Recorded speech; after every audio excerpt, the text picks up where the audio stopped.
bankers and market movers. This is The Pulse with Francine Lacqua. Well, good morning, everyone, and welcome to The Pulse. I'm Francine Lacqua here in Paris with the latest on the elections. France set for political gridlock after a surprise win by a left-wing coalition in this weekend's legislative election. Well, pollster had seen Marine Le Pen's national rally winning the most seats, but the far-right party came third behind President Emmanuel Macron's Centre Alliance. A majority has made a different choice for the country. From now on, the will of the people must be strictly respected. From now on, no subterfuge, arrangement, or combination will be acceptable. The lessons of the vote are irrefutable. The defeat of the President of the Republic and his coalition is clearly confirmed. We will be in a position to have an absolute majority, maybe in a year. France is going to be totally deadlocked, with three groups of roughly equal size in the National Assembly. So that's the way to go. It's unfortunate we will lose another year, but if that's what it takes, well, then that's what it takes.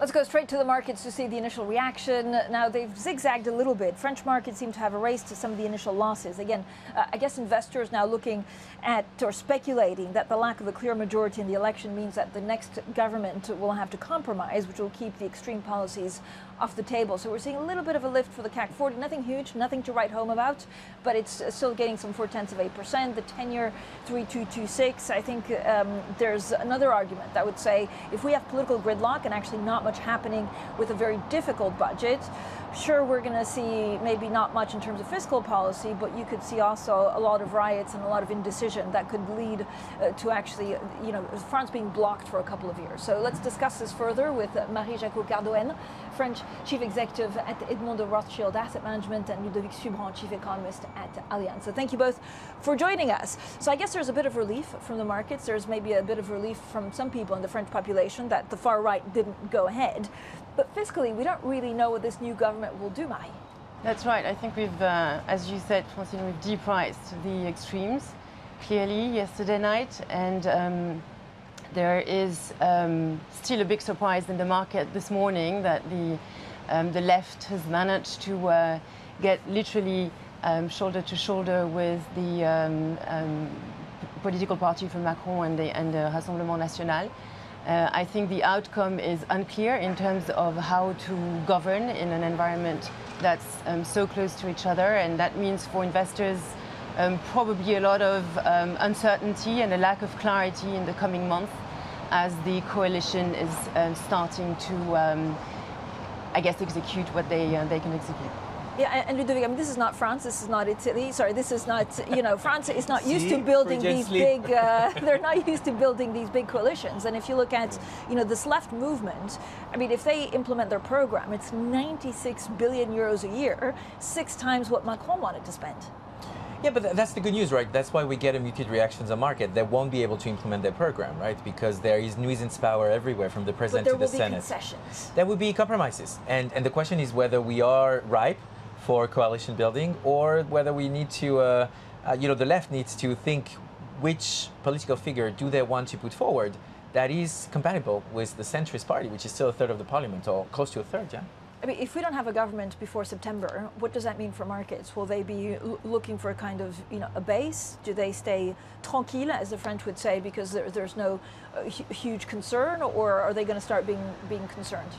So what we expect is clearly a bit of a standstill, probably spread widening a bit more. We see the OAT bond at 65 bips right now. We expect the range to be between 65 and 80. So I guess midterm it means France will go from core to semi-core status potentially, but we expect that this is going to, on the equity premium side, this is going to remain a local event, and it's not going to impact Europe more broadly that much. So, Ludovic, can we be certain that the left will actually play a significant role in this government? And again, even if they abandon most of their pledges, there'll be some kind of, pressure to give back to workers, to increase the minimum wage. I mean, they're not going to go into power and saying, forget the agenda that we put forward. True, but remember, before the elections, France had to adjust 100 billion, the fiscal deficit. That's the promise they made to Brussels. And when was the last government that adjusted by a point of GDP of fiscal deficit a year? Was François Hollande, 2011, 2016, right? So I don't think the left is as profligate as one would say. There is a faction of the left which is a bit crazy, and we need to, peel them off. But then there is a center-left government that has not done only bad things when it comes to managing deficits. So I'm very much, in line with Marie on the idea that there is a model through for the French risk premium. So it's not disappearing. It's not a buy the dip type of moment, but it's not a very contagious or a very risky, situation for the French risk premium. And so that's good as long as we don't test institutions. Because remember, September, the Commission comes back and say, we have your debt sustainability analysis for you, and so you need to promise that you're going to do what you promised just before. And promise you promise is not what's going to happen with this type of technocratic or hung parliament situation. But Ludovic, how difficult is it to peel off the far left, given they've just signed a coalition agreement? So you can't, how difficult is it going to be to tear that document and say, look, actually, we're going to bed with the centrists because we want to be in power for the center left? It's very complicated because it's an electoral cartel, right? So they have to re-look again at what they signed and see which party is really on top. The good news is that LFI, which is this leftist left faction, there are only half of the votes on that side. So the other half could unite and then find a form of coalition. Macron has to change method. His people have to change method. This morning when we woke up, it was all about, we're not going to come back on the 60-year-old pension. The other were like, we're not going to come back on indexing salaries on inflation. If you start this way, maybe I'm very German, but that's not how you build a coalition agreement, right? You have to actually look at compromise, and this is really not very French, clearly. The problem is that you're just not used to it, right? The French are just not used to building coalitions. And so if there's a lot of noise, if there's a lot of, concerns, if there's mudslinging, will that give a little bit of an advantage to Le Pen's party as we go into 2025? Potentially, and we see that, the risk is potentially over 1 year, in fact, that we're going to have re-election in 12 months' time. I think in between, it's going to be a lot of back and forth. As you said, Ludovic, it's the left wing is also a relatively unlikely alliance, if you like, from very different streams of thought. And there's only a 14 seats difference between the Rassemblement National and the new Front Populaire. So very tight, and will probably lead to a lot of discussion, a lot of need for negotiation, and clearly, as you said, Francine, we're not used to governing like that in France, so a learning curve. Is there, Marie, a risk that actually some of the reforms put in place by Emmanuel Macron to be more market-friendly will be rolled back with the new Prime Minister? The risk exists, and look, I think there is, however, one point to bear in mind is that the new Front Populaire is a European party, and of all of them, it's probably the one that has put Europe the most in front of their program. So that's a positive. I think in terms of how market will read the situation, I think they're going to expect that it will take time to form a coalition because it's taken time for Germany, it's taken a lot of time for Belgium, so and we are clearly going to have to find our feet. I think in terms of allocation, there's a big question for investors today. How are we going to navigate the summer? And it's probably through allocation to US, UK, German sovereign debt, we would say, and then there will be entry points, both in credit and in equities, and we think that is going to be a great opportunity to go back to emerging markets. We're waiting for a rate cut from the Fed in the US, so that should impulse potentially new allocation, and so we believe that would be good from an investment perspective. So you have the markets, and then you have productivity, you have foreign direct investment coming to this country. Will that be at a standstill before the political situation is a little bit clearer? Yeah, that's the big decision that Macron took by dissolving the parliament. There is no upside, and so I do think that we're going to see less attractiveness for France. We're going to see a bit more credit risk. We were already at a record high in insolvencies in the construction sector, and it's true that it's going to be about confidence. Remember, this country has close to 18% savings rate. So if you want to grow in the second half with a bit less inflation, a bit more wages, and a bit less cost of interest rate, you need confidence, confidence, confidence. That doesn't inspire confidence, right? So precautionary savings may be higher, and so that may be taking a toll on growth and maybe making the fiscal adjustment even more complicated. So that's a difficult H2, but it's not catastrophic, and I think this is really the message we need to give. You know, it's not as bad as it is. It is just about being patient with France. You know, Marie talked about being collaborative and being pro-European. You know, investors, partners, institutions need to be patient with France. And remember, we have to stick together because whatever will come from the US in November may not be as nice as one would like. Yeah? So what are the chances of a technocratic government, someone actually being appointed that's outside the political sphere, kind of, you know, what Italy did with Draghi or Mario Monti? It's complicated in France, but I see something that is a mix of technocrats and politics, you know, that are from the left to the right. I really think this is possible. So I don't think a pure technocratic would work, but I do think that till September we may have Gabriel Attal as prime minister because we need to basically go over the Olympics and make sure we are ready to, you know, call for a parliament that is going to be very explosive in September.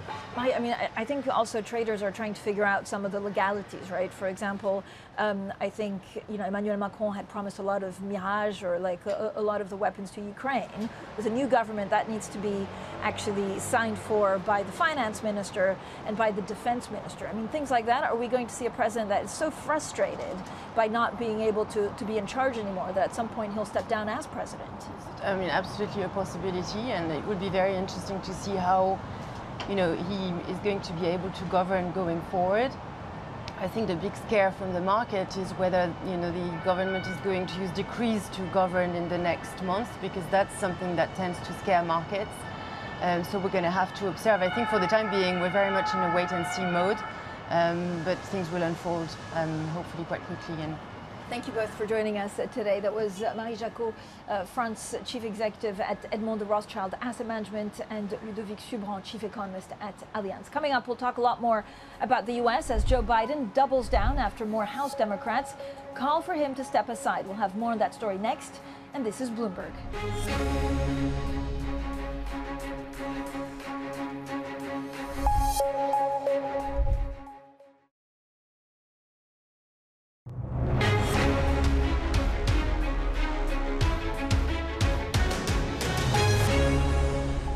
I'm the guy that put NATO together, the future. No one thought I could expand it. I'm the guy that shoved Putin down. No one thought could happen. Who's going to be able to hold NATO together like me? If the Lord Almighty came down and said, Joe, get out of the race, I'll get out of the race. The Lord Almighty's not coming down. Well, that was the U.S. President Joe Biden. They're speaking exclusively to ABC's George Stephanopoulos. His comments comes as an increasing number of House Democrats call for him to step aside. Now, for more on all of this, let's bring in Bloomberg's EMEA News Director, Rosalind Matheson, who's also in Paris, part of course, the electoral coverage, but she understands U.S. politics like no one else. Ros, I mean, it looks like, you know, despite a pretty poor performance, even in this interview, Joe Biden is going nowhere.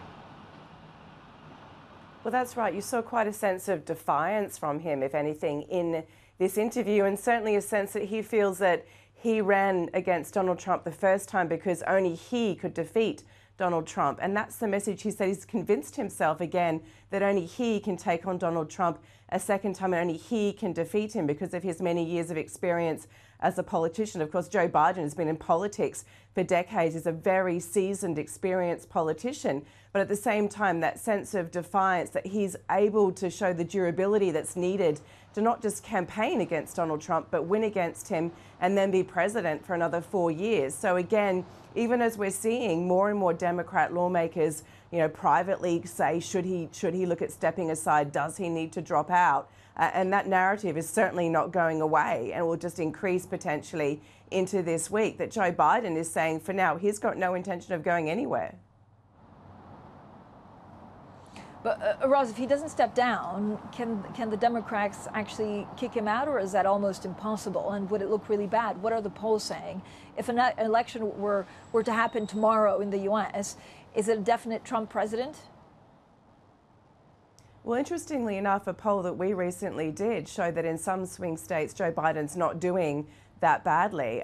Overall, on a national level, he is polling under Donald Trump, and his vice president, Kamala Harris, is in fact polling better than he is in the idea of a head-to-head contest with Donald Trump. So he's not trailing that badly in some swing states. But again, you have that question, is there going to be another gaffe? Is there going to be another misstep on the campaign trail? Are we going to see that show up more and more? And if you're going to make a decision about Joe Biden as your candidate, as your president, does that need to be taken now before we get too close to the November election? And so you can imagine a scenario where more Democrat lawmakers say that they feel he needs to step aside.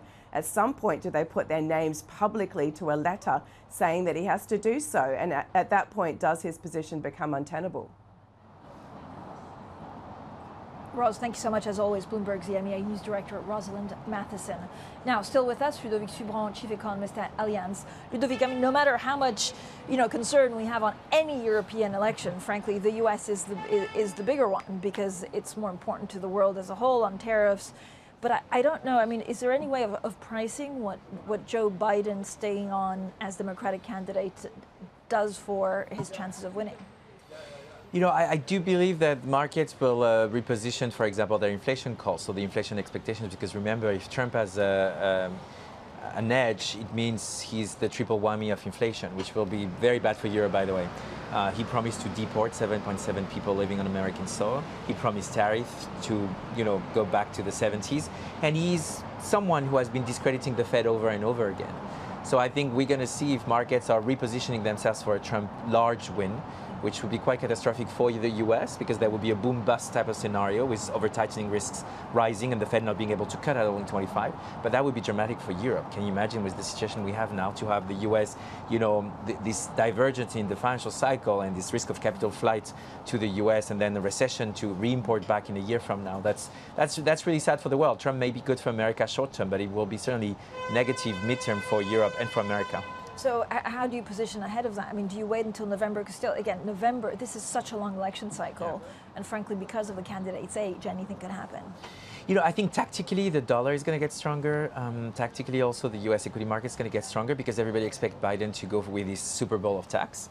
But I think very clearly towards the second half of 24, and then when Trump gets back to the White House, people need to ask themselves how much overheating can the US economy sustain?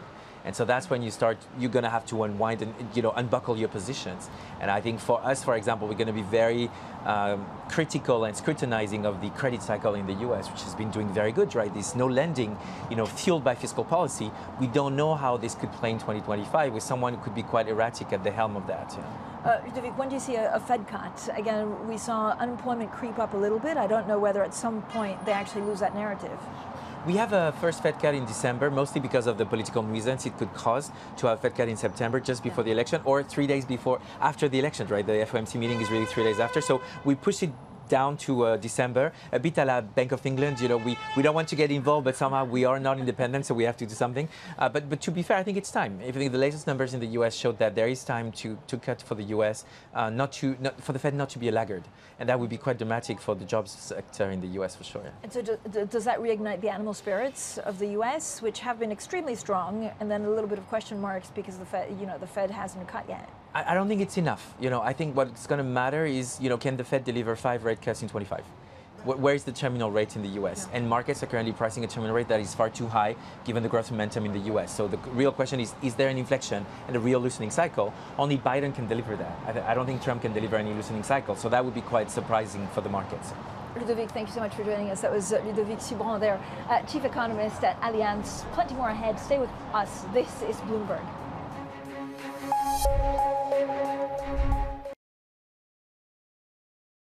Jumpstart your trading day with 2 hours of single stock stories that are driving the opening bell action. We'll take you to Wall Street, Main Street, the C-suite, and beyond. Bloomberg Open Interest premieres Monday at 9 a.m. Eastern, only on Bloomberg Television.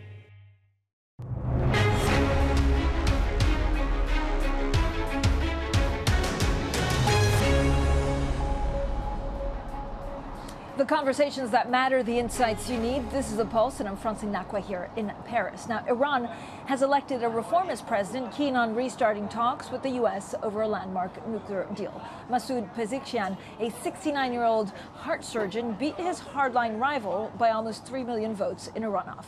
Turnout was just under 50%, one of the lowest ever recorded for a presidential vote, while Sebastien's challenges include the handling of Iran's conflict with Israel. On to corporate news in Paramount. The parent company of CBS and MTV has agreed to merge with Skydance Media, ending one of the messiest and most dramatic mergers in recent history. Now, the deal hands control of a major Hollywood studio to independent producer David Ellison and marks an abrupt turnaround after talks collapsed last month. Boeing has agreed to plead guilty to criminal conspiracy to defraud the U.S. Now, that's after the Justice Department concluded that the plane maker failed to adhere to an earlier settlement stemming from 2 fatal crashes of its 737 MAX jetliner. Under the agreement, Boeing faces a criminal fine of as much as $487 million. The plane maker will also install a corporate monitor. Now, a couple of things when it comes to French assets. Now, French markets definitely seem to have erased some of the earlier concerns.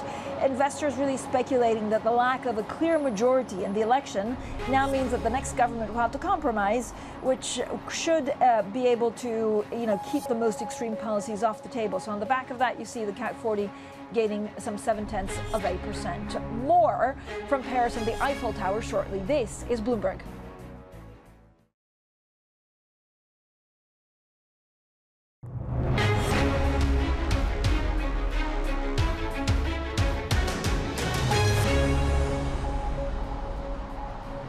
Good morning, everyone, and welcome to The Pulse. I'm Francine Lacqua here in Paris. Now, France is set for political gridlock after a surprise win by a left-wing coalition in this weekend's legislative election. Now, pollsters had seen Marine Le Pen's national rally winning the most seats, but the far-right party came third behind President Emmanuel Macron's centrist Allianz. So let's discuss all of this with Sebastien, Laye, an economist from the Allianz Républicain and National Rally, and Eleonore, Caroit, a re-elected MP for the Renaissance Party. So thank you both for joining us. I mean, it's been quite a whirlwind. I think the markets are breathing a sigh of relief without maybe realizing the hard work that then goes into finding a government and coalition. How much gridlock are you expecting? Look, I think this is a very unexpected situation for France, and I am also relieved and breathing again because this has been a terrible 3 weeks. Right now, what we see is that a majority of MPs that are willing to work together have been elected. You still have extremes, you still have MPs with whom we will not be able to work, but I am confident that there will be a way and that we will be able to form a bloc with, of course, differences. We will agree that we disagree on certain things, but there will be priorities and we will move forward because we have no other option. Yeah, I mean, it's true there's very little other option than move forward and find the government. How quickly can that happen? Yeah, I mean, given the tricks, arrangements, and political shenanigans between the 2 rounds, on my side, I've known for a while that we couldn't get victory this time. But we got, if you look at the popular votes, 37.5% of popular votes. So I think victory is only postponed. Now we have a hung parliament. Victory what, for the presidential election? For my cap Marine Le Pen? Yeah, exactly. Or for the next snap election, let's say in 1 year. You think there'll be something in 12 months? Yeah, I think it will happen. If it's not the case, it's going to be 2027. So the tide is rising, so we see. Now, in terms of a hung parliament, we know this is not in the French political culture, but I think we can get used to. I think the weird thing compared to other European countries is that we're going to have a hung parliament, a political gridlock, in a nation with strained finances and a procedure, a scrutiny from Brussels for excessive deficit. That's my main worry. We're going to see. I mean, I don't think that the markets are really understanding the situation today. It's going to take a couple of weeks before we can really structure that government and the smoke from the political fog can really clear out. I mean, I guess the market is seeing a hung parliament as not much spending because actually there's gridlock, and so that's what they're liking at the moment. Who do you think will be in that coalition? I think there will be MPs from the center and also from the reasonable right and reasonable left. And I think that's something that the markets have understood, that there will be a compromise, and a compromise means no excessive spending, no excessive decisions. It means there will not be Jean-Luc Mélenchon in power, which I think is a clear relief, but there will also not be Marine Le Pen and her party in power because they are also completely incompetent and incapable of putting this country forward in terms of our economy. So right now the decisions will be narrower, the space for making them will be narrower, that's for sure. It will be tough making those decisions and those discussions, that is also clear, but I think all in all, this is the best scenario we could have had given the circumstances when you think of what happened three weeks ago. I mean, the market was certainly a little bit nervous 3 weeks ago. I mean, Italy has, a long history of trying to find coalitions, and Italy at some point also could not find a government, so found technocrats, someone who's apolitical, to be head of the government. Do you think that could happen in France? Would your party support that? That's another solution that I would probably support it as far as I am concerned. Because if you have a technocratic government, probably for public spending, not that you're going to cut spending, which is what France really needs at the moment, but at least you won't have a kind of profligate spending that you would have, with a leftist government. I don't think it's tradition, but I think we should try. I think we should try. But your party also wanted to spend. I mean, you weren't. Well, no. If you look at the economic program that I eventually endorsed, in the last weeks, that was really a classic conservative. Fiscally conservative program, with cutting public spending and cutting taxes. So it was cutting consumption taxes, production taxes, but all financed, by a reduction in public spending. So it wasn't that clear 6 months ago, I agree with you, but over the last month, and especially with the alliance with the Republicans, that was really clear. Yeah, I mean, I think if you look at the numbers, I think it was, the left coalition wanted to spend 6 times what Macron, but your party also wanted to spend 2 times. So maybe you balance the books in other ways. But there was always a lot of questions about fiscal spending, right? Not with the compromise that we reached in the last 2 weeks. So I think maybe the markets, had a misconception of both the National Rally Program and the Front Popular Program. Yeah. And I think over the last weeks, they just reacted to political chaos and uncertainty. And today, they are kind of reassured because the situation is not clear. So we're going to have to wait for a couple of more weeks. Does Emmanuel Macron stay on as president until 2027? That's what he said, and I think that would create stability because that's the role of a president. I think you have to give more space to the government and more space to the parliament as it is recomposed. And that is also something that is positive because, again, we'll have compromise, we will have decisions that are concerted, and you will have an opposition that will be reduced to the extremes and not everyone being in a constant opposition, threatening the government of taking it down for any decision or any, political proposal. I mean, again, the concern is that actually he's used to governing, he's used to putting things in place. That's also the role of the president. If he were to send, for example, weapons to Ukraine, it has to be, signed by the defense minister and the finance minister. If they start saying no, does he just get up and walk? Well, we've had that in France, right? We've had what we call la cohabitation, and it is tough, but it works. So eventually there will have to be a government. That government will definitely be more independent than the present government from the president. And there will also be a discussion at that level, not only at the parliamentary level, but also at the executive level, which I think, again, can only give a good result. Who do you think the next prime minister is? I think it's going to be someone from the center left, so Raphael Glucksmann or Marine Tondelier. I don't think he's going to take someone from France and Bold, But to get back to your question, I think the main point is not the parliament, it's Emmanuel Macron's personality, Can he deal with compromise? We don't know. Maybe he will, or maybe he will just resign. That's still a possibility over the next 12 months. You don't think that's a possibility? No, I don't think he will. I don't think there's a reason for him to resign now. I think he acknowledge the fact that the country needed a change. We've had this, flash election. It was extremely intense and rapid, and we have the parliament that is the most representative of the different views with the most parties that are representative. And now is what do we do with this? And I think it is extremely important that we take the France Unbound, the LFI, out of any government because they are clearly radical. And I think it's also important that we obviously do not make any sort of alliance with a party that has shown that it is incapable of being clear and standing clear on the economy, but also on most of the topics, which is the Marine Le Pen's party. So right now we have avoided those two extremes, and now it's how do we recompose with what we have. I mean, do you have a chance at the presidency in 2027 yeah, again? So. And what are the steps towards that? Yeah, I think the tide is rising. I mean, it could be also that we could get a snap election in 12 months, and we could have another cohabitation. So it's two options. Either we just postpone victory by 1 year or by 3 years. We'll see. It would be better, obviously, to get both, given the French system, the presidency and the parliament. But we were ready to go to Matignon, a couple of days ago. We will still be ready in 12 months, Do you think Marine Le Pen personally is taking this as a defeat? No, I don't think so. You know, she mentioned yesterday, and I was with her, that the tide was really rising. Again, you look at the numbers, more than 10 million voters, 37.5% of all votes. It's unprecedented, you know, in French history. It's just the institutional system that is blocking us, and we knew it. We are playing by the rules, you know, we are dealing with that. So we have to accept the system and try again. That's called democracy. You know? Yeah, I mean, there's been a lot of questions about, you know, also not fully understanding what you stand for, because it's been watered down so much. So do you think there will be a reassessment of the campaign that Jordan Bardella put in place? Not at all. I think it was the right trend. You know, there was also this alliance with some Republicans like me, you know. I'm an economist. I'm rather a pro-business economist. Maybe, you know, 5 years ago, I would have never done this alliance with a national rally. So that's an evidence, you know, that they move a little bit on the political spectrum, and I think this is the right positioning. This is very similar to the Republicans in the US or the right now in Italy or in many countries. That's all the new rights. Pretty much we have the same positioning. You know, we're not that different now from Trump or Meloni. Disagree, that's my vision. That's my vision. Why I joined this alliance, and this is an alliance that I'm forging myself with other people. And now we have more time, so we're going to be even more ready. You know, in 12 months, because this time we had only 1 month.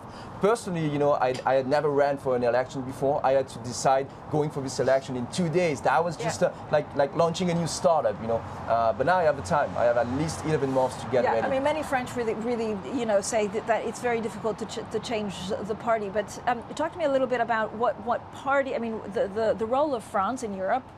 How much has it been weakened? It feels like now it's, you know, Italy, maybe Poland and other Eastern countries that have more of a say in Europe. I disagree with that, because it is France that put together all the European presidents and MPs to decide to continue helping Ukraine. It is France that has also taken the lead on many European topics.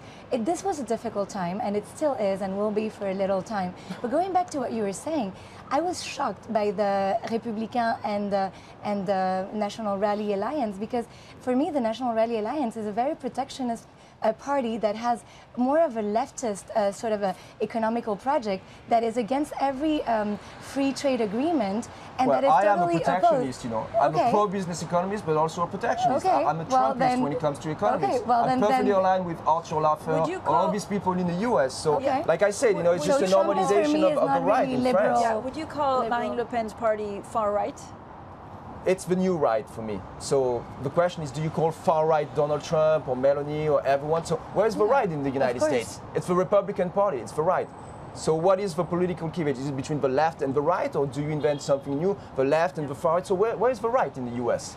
You know, I'm an American citizen too, I vote in the US.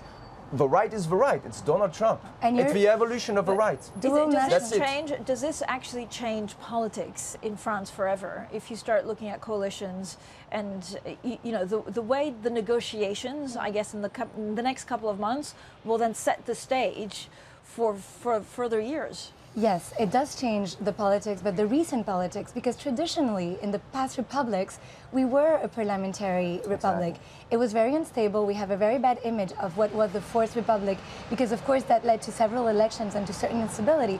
But it was also a different time, and I think giving more power to the parliament and being more represented with different parties that are within power and not in opposition, that makes them more responsible. Because for me, the reason the Marine Le Pen's parties has risen, it's also because the rest of the opposition were so disruptive, so, you know, so vocal, that they were there quiet, not saying anything, changing their mind every second about Brexit, about the economy. But we've seen many liberal democracies. I'm thinking of Germany, I'm thinking of Italy, where actually these coalitions are hard, especially if you have a rainbow coalition with like 4 or 5 parties. You know, it's really like an art to keep it going and get something through. Otherwise, you could have absolutely nothing done for the economy for years. It is difficult, but it is doable. And I think when you look at our neighbors, although, you know, for instance, Belgium, that was blocked for so long, they're moving forward, and I hope we don't get to that point where we're blocked for so long, but eventually we will move forward, and we don't have these irresponsible oppositions on two sides. And believe me, for seating in the Assemblée for the past 2 years, that is going to be a relief. Thank you both for joining us. That was Sebastien, Laye, an economist from the Allianz Républicaine National Rally, and Eleonore Caroit, a member of the Renaissance Party. Now, coming up, we'll have plenty more throughout the day. We also look at the UK. Rachel Reeves says growth is the UK's national mission, so we'll have a preview on her first speech as Chancellor of the Exchequer for you. That's next, and this is Bloomberg.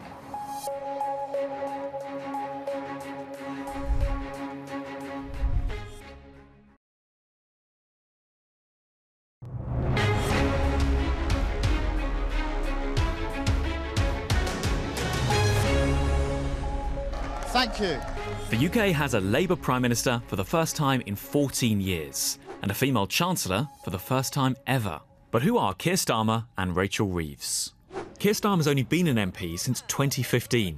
Prior to that, he was a lawyer, rising to become the top prosecutor in England and Wales. He joined the former Labour leader Jeremy Corbyn's shadow cabinet, appointed the shadow Brexit secretary in 2016. He took over the leadership in 2020, following Labour's crushing defeat at the hands of Boris Johnson. He spent the last 4 years pulling Labour back to the centre ground. Rachel Reeves is a former Bank of England economist. She's been on something of a charm offensive to win over business and the city, both of which are traditionally seen as more friendly to Britain's Conservatives. Her model rests on a blend of self-reliance in key areas such as energy, while seeking to reduce trade barriers. Plans include a new publicly owned energy company, closing tax loopholes for the wealthy and ending exemptions for private schools. Still, Britain is struggling to grow and has a massive debt hangover. That's the inheritance Starmer and Reeves will be facing, which could well tie their hands in the next Parliament. Now, for more on all of this, we're joined by Bloomberg's Adam Blenford. Adam, what's the prescription for the next couple of months? It's very difficult to attain that 2.5% growth that Keir Starmer's promised. Absolutely. Good morning, Francine. The effort to try and achieve that really kicks off this morning. Rachel Reeves is due in an hour, less than an hour perhaps, to speak at the Treasury. And she's going to try and put some flesh on the bones of that pledge/promise to try and raise Britain's growth to 2.5%. Projections currently showing that the UK is on course in coming years to be considerably under that. So there's a big challenge there. And long-running issues in the UK economy, for example, low productivity causing a drag on the economy. Two of those things that she's hoping to feature in there to drive that growth might be private investment, and there's been a lot of focus and a lot of attention on how they might open up the opportunities for the markets to kind of kickstart some of, for example, renewable and green energy, and equally planning. The Labour Party, the Labour government, indeed, now wants to liberalise Britain's planning rules, kickstart a very large wave of house building, which was something that the Conservatives didn't manage to get done, and that would obviously stimulate those sectors and bring in a lot of investment. But there's lots of roadblocks on the way before they can do that, and we'll be eagerly waiting to see what Rachel Reeves thinks that she can do from the outset. Adam, thank you so much. Adam Blenford there with the very latest, of course, on the first speech by Rachel Reeves and some of the way forward. Coming up, a surprise win for France's left alliance in the legislative elections. We take a look at where this leaves Parliament and the markets. That's next, and this is Bloomberg.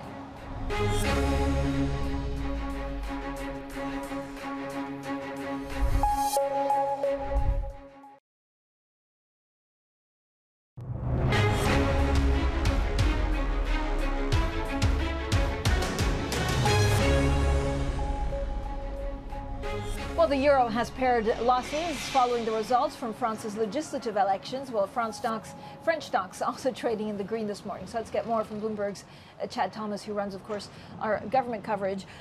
Chad, we're here in full force. We sent a Bloomberg team to try and understand the numbers. We're crunching numbers. We're understanding fiscal positions. Like, what do you see as most problematic? The markets seem to be looking through this because they think, look, hung Parliament, nothing bad can happen fiscally. The reality is somewhat different.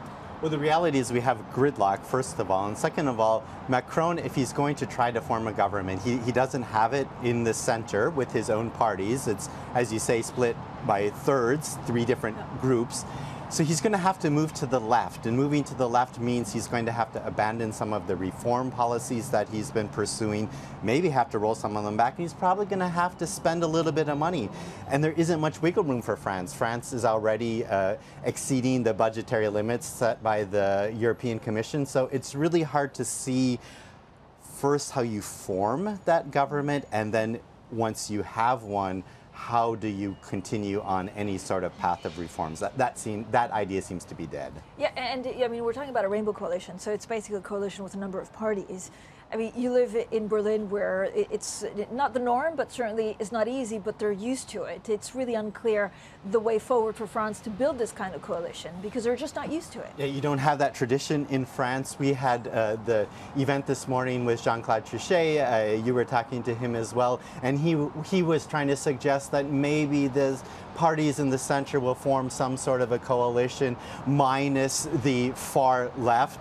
But that tradition doesn't exist in France, and you already have had some of these parties on the left saying, we have won, we want to implement our program, we're going to propose to Macron a prime minister. It's obviously the president's role to actually approve that prime minister, but they also don't have a majority. So the fact that you don't have that as a tradition in France, working with one another across the political spectrum, it's going to be a really difficult negotiation. Macron said last night, I mean, actually he hasn't spoken publicly, right, since the first round, but in a statement he said last night that he's going to wait and see the constellation that comes together. So we're looking, I think, at some days at least, if not weeks, before we are able to form a government here. Are we underestimating, Chad, also the political force that Le Pen's party can be? I mean, they have a pretty big percentage of the popular vote.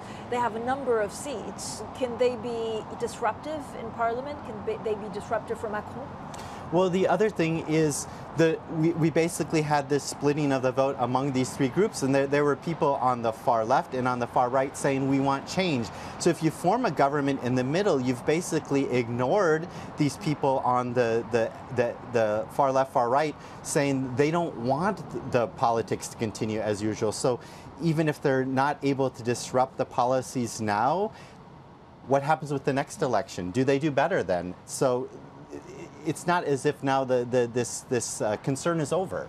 So Emmanuel Macron cannot call a next election for the next 12 months, but is it very likely that the French go back to the polls in 12 months with a lot more uncertainty? And what do we know about the president staying on as president? Yeah, well, that's where we have to get out our crystal ball, and it's quite unclear, quite frankly, what happens. You're right, you can't call another election for 12 months, so we're stuck. France is stuck with the constellation they have for the next 12 months. Does he call another snap vote? Hard to say.